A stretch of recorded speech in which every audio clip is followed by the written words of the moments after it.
Good morning, everyone. This is Daily Trading Analysis with the weekly recap for the first week of February. And let me tell you, this week has been bonkers. We've been up, down. We got squeezed yesterday that it's unbelievable. And the economic data got a little bit mixed this week. We got bad news, good news, the FOMC, the volatility was insane. And if you are confused, let me tell you that this video is for you. I have really interesting data and also technical analysis on levels that might provide you with a little bit of insight and perhaps answer your questions of why these markets are bananas. So let's start as always with economic data. On Tuesday, we got JOLTS. JOLTS came way harder than expected, 9 millions instead of the 7 or 875 that we were expecting. This was the first data that was against the Fed because the Fed wants the labor market to really cool down, but this is skyrocketing. And at some point, market will forget about inflation and think about good news for the economy is good news for the market. So this is a mixed bag, and I think this was a miss for the market. But look at this, consumer confidence, 114, higher than the previous one, 108. We were expecting 115. So this is a hit for the market. Consumer confidence. Consumer has been saving us from a hard landing and the recession last year and keeps pushing. So what happened on Wednesday? Wednesday, we got ADP employment change lower than advanced. But the big news was the FOMC. And let me tell you something, because I think we can all agree that the FOMC, the message from Jerome Powell was really bad. And I have some notes here that I covered on my video on Thursday. So if you want deep analysis, just go there because that video is pretty detailed on what Fed said. And the bad statement was this one. I don't think likely we will have a rate cut in March. After this statement from Jerome Powell, the market just flashed. And Wednesday was a big day to the downside, big reality check for the market. And on Thursday, everyone was waiting for initial jobless claims. It spiked higher. This is a check for the Fed. Higher claims, lower, cooler market. Labor market is good for the Fed. But look at this S&P manufacturing and ISM manufacturing. 50 on the manufacturing PMI, S&P global. In the ISM manufacturing, 49, and unemployment, 47. All this, I think, is a check for the economy. So this is when I realized that this week it's been all about the economy, not inflation. We want a good economy. We want good data to support the economy. And finally, on Friday, the final day, the big day, non-farm payrolls, 353,000. We were expecting almost half that. Unemployment stayed 3.7. We were expecting higher, a tick higher. So be careful about this, because if we check this number, this was previously raised from 216. So the previous one was also revised higher. And even though that was revised higher, we were pushing higher also in January. So this was, at the beginning, we dumped, but then these two, I think this is a tick. Lower unemployment rate than expected and higher non-farm payrolls. And also, look at this, hourly earnings, 0.6 higher than expected. Earnings year over year, 4.5. So consumer sentiment, 79. If you forget about inflation, these numbers are really good for the economy. So then what is happening? Why we did what we did on Friday. That was a squeeze not caused by the change on the probabilities, because we are at the same point. This is our current stance, and for March, 62% hold rates. So we are aiming at May to start cutting rates. The path didn't move. So what is happening again? I think your answer is called earnings. Earnings and what is called forward EPS. Forward EPS is what everyone is watching. Are these stocks, these mega caps, able to continue growing and supporting the market and growing the investors' profits? Let's quickly review. Microsoft was on point. AMD better than expected. Alphabet a little disappointed, but was good earnings. Apple, China disappointing, a little bit downwards. So I was watching Apple. If Apple starts to come back up, then it will support the market. Amazon, pretty good on earnings, pretty good, and Meta was the one. So on Friday, you had to watch Apple and Meta. Meta was bonkers, and Apple started a little bit going lower, starting to accumulate, and then started going higher, and then spiked.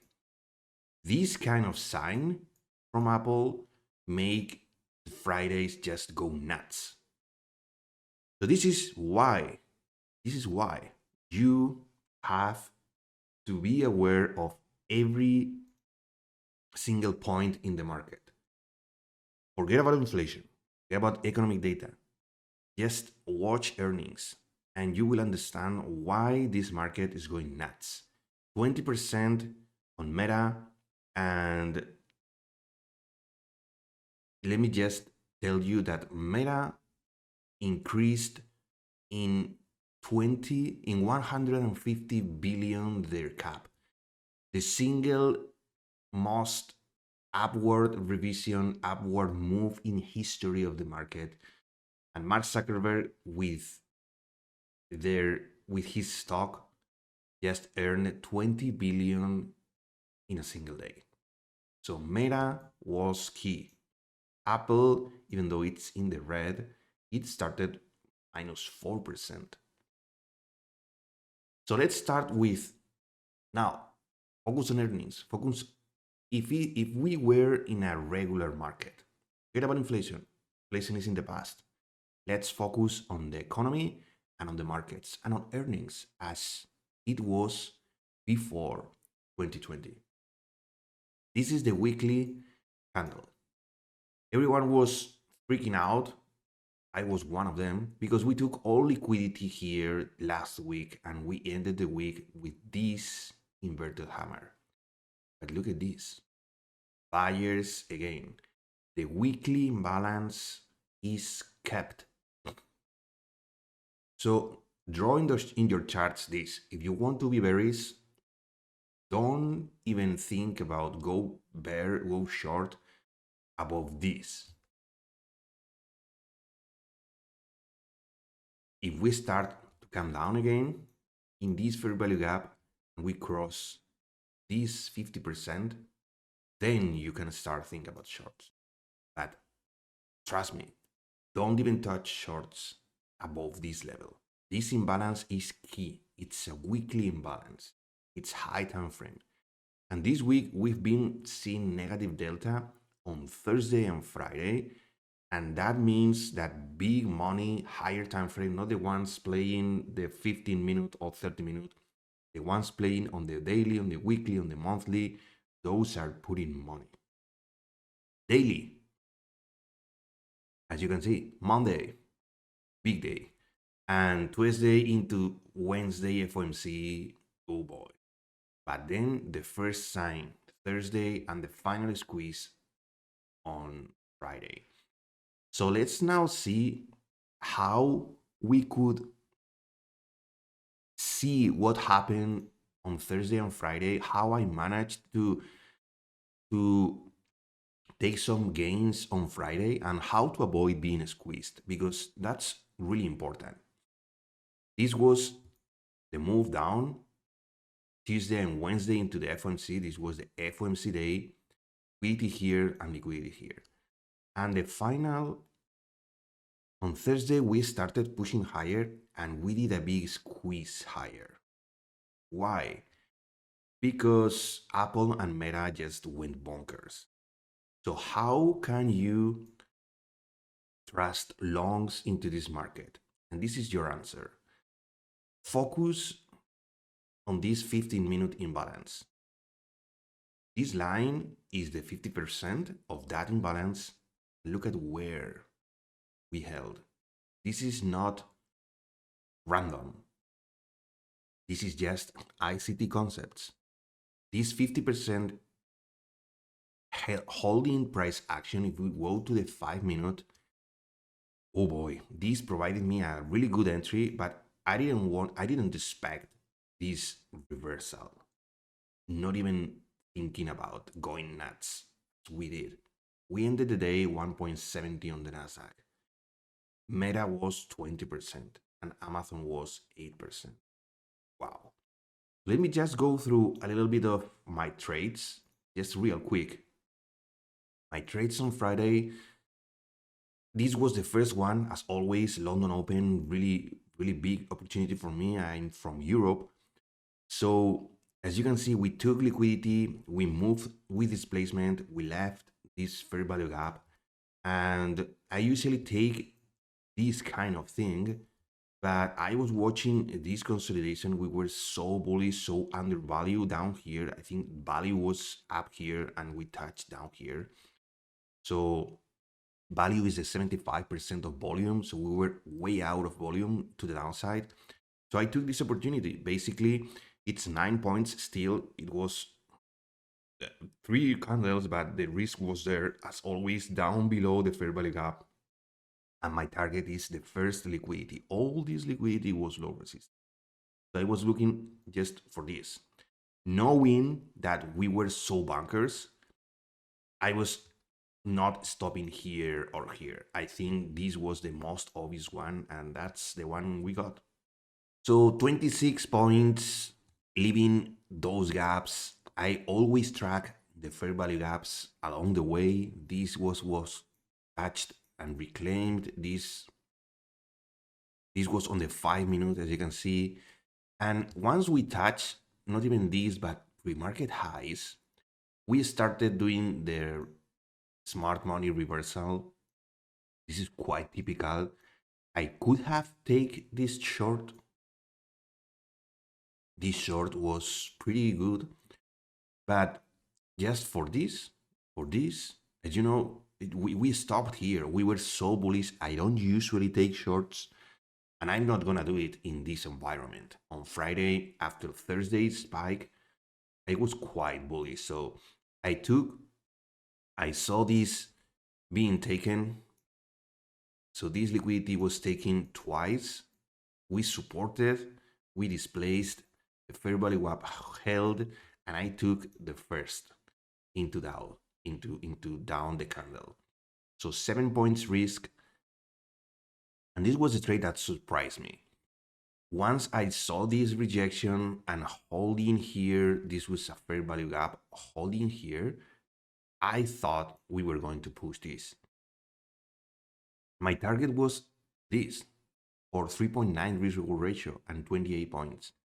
But I stopped here because, as I said, I track all the fair value gaps into my way. So once we did this, I trailed my stop down here. And in this candle, I got stopped out. And I would have been stopped out, break even down here once we came down. And it was a little bit worrying what we are doing.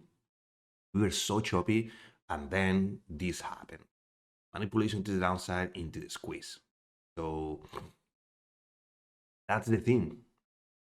And now SMTs.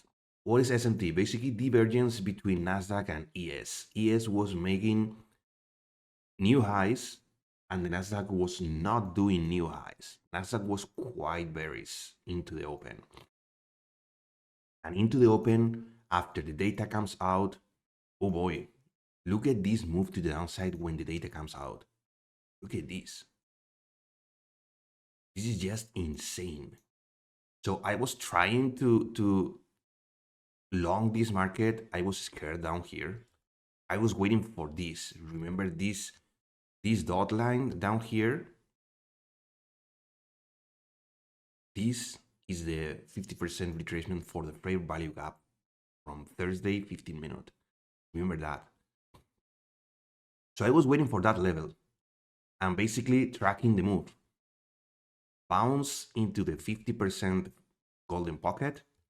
I tracked this liquidity and then waited for the move down. Move down, move down. This is another block. So we come down, we take liquidity that we just did, and we start doing some nasty things. And look at this. Oops. This was super telling. S&P, again, divergence, move down, manipulation, spiked up. ES was not even doing new lows. ES was doing higher lows. So two SMTs in a row with the S&Ps being bullish and Nasdaq making new lows, that's pretty telling. And that's what my cue to really see confidence in the move, in the V reversal. So I took quite a big trade here, 22 points. I was in profit during pre-market. So this was almost 3/4 of my gains.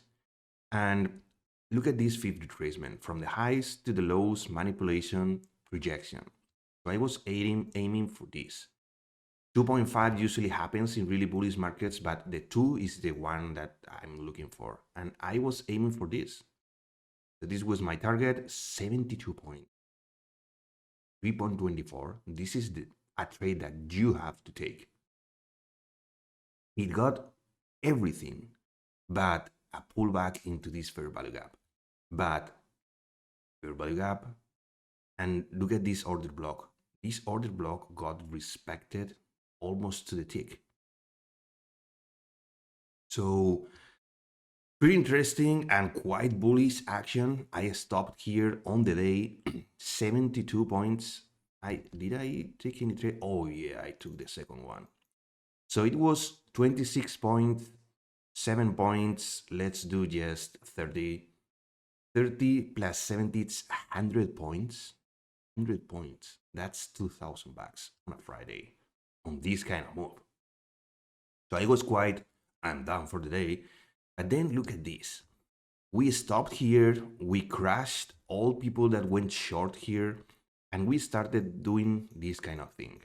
As always, I'm tracking everything and I'm watching for extremes. One extreme, two extreme, and we kept going lower. But look at this manipulation. Boom and boom. Another trade. That's a trade that you have to take. It's just 18 points. It's not too much, but it has manipulation to the downside and then displacement. So I took the first candle that did that. I was not, if I was to wait for this fair value gap, I would have been lost the trade. So 4.46, 80 points. Why not waiting for this liquidity? Because look at this SMT. This was the SMT that the Nasdaq, the divergence that the Nasdaq didn't take. And this was Thursday's high. If we are aiming to squeeze, this is done. I trailed my stop down here just in case. Once we did this, I was not stopped out here. And then it continued. So big trade, 80 points, almost doubling my profits on the day. And I think this is the biggest day of 2024. 180 points. That's $3,600 on Friday. I don't usually trade too much on Fridays, but look at these trades. These are the trades that I look for.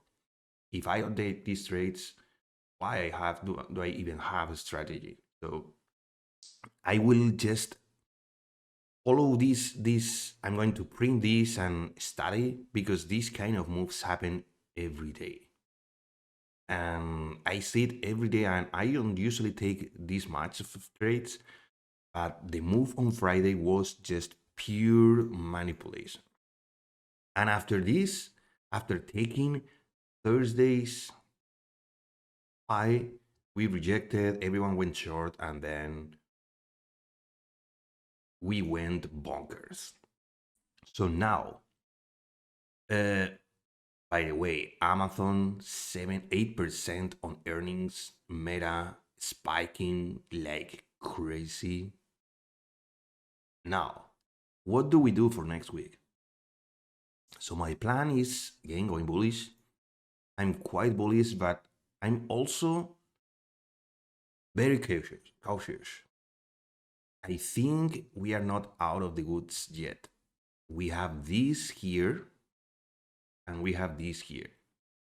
Remember when I told you, if you want to look for shorts, don't short above this. So don't take any shorts here. Wait for this zone up here.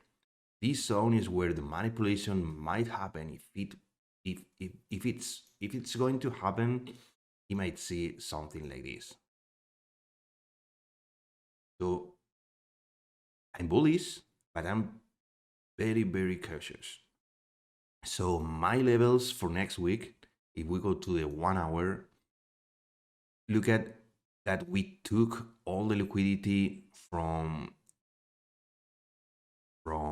the last week of January. We retraced. There's no fair value gap in here on the 1 hour. On the 30-minute, there's this little fair value gap that held here, but it is not on discount.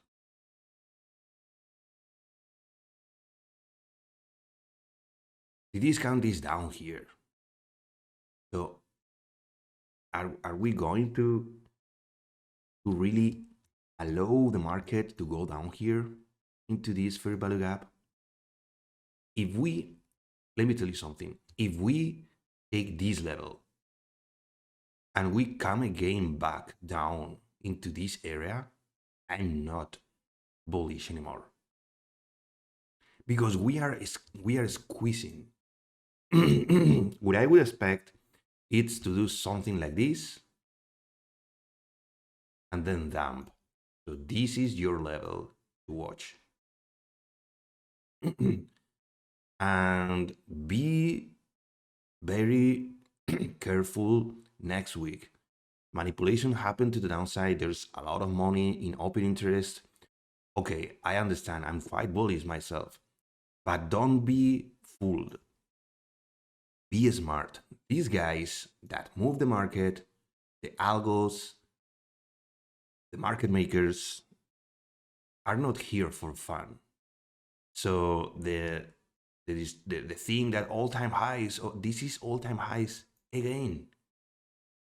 So everyone was super bullish on Friday. They are quite strong thinking next week we are going to fly wherever. Be careful and be smart. This is your level. If we come back down to this level, you can start thinking about, okay, we are pretty careful here. Because now this fair value gap is not a real fair value gap. This fair value gap is return to value. And return to value on Friday, it's really bad into my eyes. If we take in pre-market this and we fall again back down, be careful. If we hold and we start pushing higher, all-time highs, also risky. So be really careful. Either situation, it's a pain in the ass to manage for next week. So watch dollars always. Look at dollar. Do you think this dollar is bearish? Dollar is super bullish. That's another sign of caution for you on to think about. Watch dollar. Look at yields. Almost 4% on a day in which the Nasdaq got squeezed. I think this was just a pure manipulation to the upside to really hunt everyone. Watch dollar, watch yields. Russell ended the day in the red, by the way. Excuse me. So watch this. Be careful. If we do things like this, forget about that. If we continue moving lower into this fair value gap, even though this technical level makes sense, in terms of value, it doesn't make sense to do this. So another situation in which we have to be bearish. The only thing that we want to see is just perhaps super strength. So in pre-market, we just chop here and we never take this into the open, and on Monday we just break out. That's the only situation in which I will keep my bullish bias intact. In either other way, be really careful. So that's all I'm telling you. We got a lot of money on Friday. A lot of money was made into Thursday and Friday. A lot of shorts were destroyed. All that is good, but be careful. Be careful because this is not a setup that can be sustained without any continuous squeeze. An all-time highs trading, it's pretty risky. It's super tricky, and with my experience, I think we might see more manipulation next week in the other direction. So be really careful. Don't fall into this kind of thing, please. This might destroy your account. So that's all from my side. As always, thank you for your time. If you found this video useful, please give it a like, subscribe to the channel, because I upload this kind of weekly recaps every Saturday for the week, reviewing fundamental technicals, talking about my experience, what I see, what I expect. So if these are useful, don't hesitate to follow. And thank you for those that are following and that have seen my videos. I'm doing this for you, also for me, but mainly for you, to really explain you how you can navigate these markets. These are really difficult markets, so every help is welcome. Remember that discipline and risk management are the key for your success in trading. Have a nice weekend and see you on Monday.